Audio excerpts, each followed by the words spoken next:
د المرسلات مبارکه سوره چې د قران عظیم و شان و اومه سوره ده په مکه معظمه کې را نازله شوې ده 50 مبارک آیاتونه لري تلاوت او پښتو ترجمه یې لومړی آیت څخه اوري بسم الله الرحمن الرحیم د الله په نوم چې ډیر زیات مهربان پورا رحم لرونکی دی والمرسلات عرفا فالعاصفات عصفا والناشرات نشرا فالفارقات فرقا فالملقيات ذكرا عذرا أو نذرا إنما توعدون لواقع قسم دی په هغو بادونو چې پر لپسې لیږل کیږي بیا په طوفاني الوتو چلیږي او ریزي پر پورته کولو خوروي بیا هغه چیروي بیلوي بیا په زړونو کې د خدای یاد اچوي د عذر په توګه یاد ویریدنې په توګه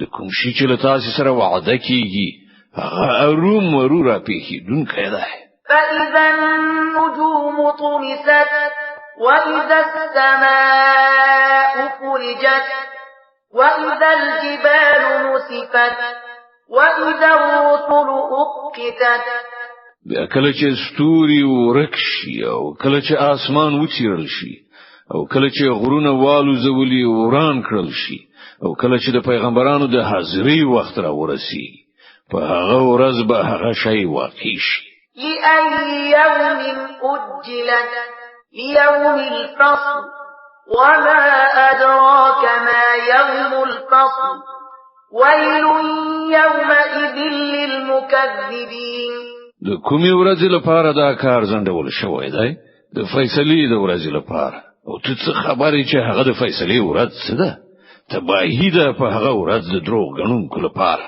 ألم نهلك الأولين ثم نطبعهم الآخرين كذلك نفعل بالمجرمين ويل يومئذ للمكذبين ایا مونږ په خواني چې حق دروغ غنل هلاک نکړل بیا په هغه په چې مونږ ورستنی مجرمانو خوځو له مجرمانو سره مونږ هم دغه څه کوو تباهی ده د هغه ورځې د دروغ غنونکو لپاره ألم نخلقكم من ماء مهين فجعلناه في قرار مكين إلى قدر معلوم فقدرنا فنعم القادرون ويل يومئذ للمكذبين ایا موږ له ناڅیزه او بونه تاسو پیدا نکړی او تری ټاکلي مودې پورې مو هغه په یو محفوظ ځای کې تم کړی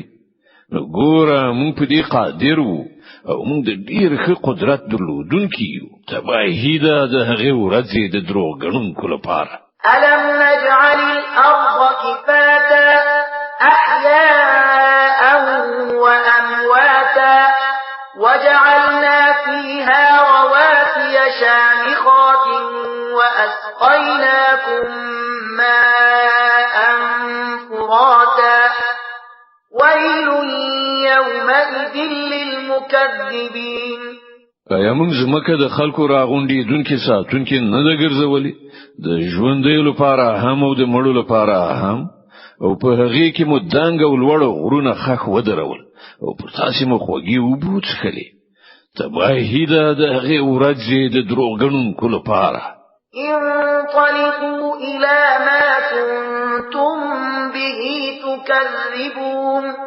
انطلقوا إلى ظل ذي 3 شعب لا ظليل ولا يغني من اللهب زیو استهمغه خواته چې تاسو هغه دروغ غاڼه زید هغه سیوري خواته چې درې څنګه لري نه یخ کونکي او نه د اور د لمبو مخنیونکي إنها ترمي بشرر كالقصر كأنه جمالة صفر ويل يومئذ للمكذبين هغه اور به د معنی غوندي غټ بچري غورځوي چې د الوتو په وخت کې به داسې ښکاریږي ګواکې چې هغه ژیړو خاندي تباهی ده د هغه ورځې د دروغ غنونکو لپاره هذا يوم لا ينطقون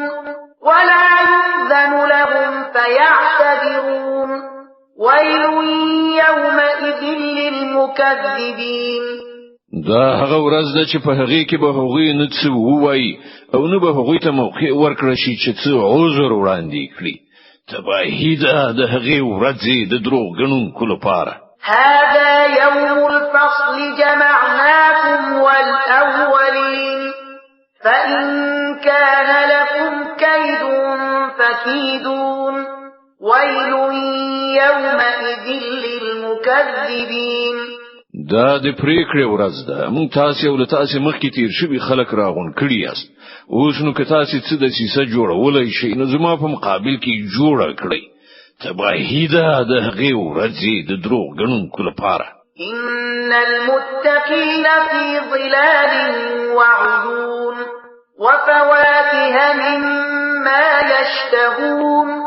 پرهیزګاران نن په سیورو او چینو کې دي او څه میوې چې هغوی غواړي د هغو لپاره حاضر دي. كلوا واشربوا هنيئا بما كنتم تعملون. په خوان سره خوري او څخې د خپل هغو عملونو په بدل کې چې تاسو کړیو.